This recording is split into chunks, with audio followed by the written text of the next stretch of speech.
শহরের শেষ প্রান্তে পুরনো রাজবাড়ির লাইব্রেরিটা দিনের বেলাতেও বেশ থমথমে থাকে। অতনু সেখানে গিয়েছিল তার গবেষণার কাজে। রাত তখন প্রায় 12টা।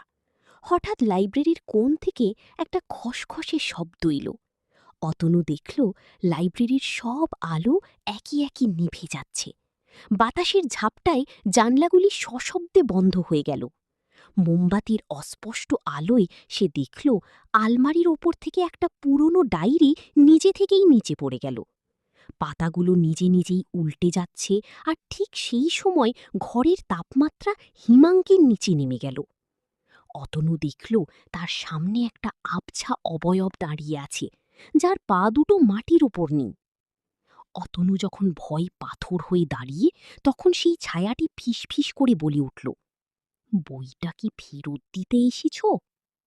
অতনু খেয়াল করল তার হাতে থাকা বইটা সেই লাইব্রেরিরই, যা তার দাদু 50 বছর আগে ফেরত দিতে ভুলে গিয়েছিলেন। মুহূর্তের মধ্যে সব শান্ত হয়ে গেল। আলো জ্বলে উঠল, কিন্তু অতনু দেখল তার হাতের বইটা আর নেই। সেটা এখন আলমারির সেই পুরনো খোপে সাজানো রয়েছে।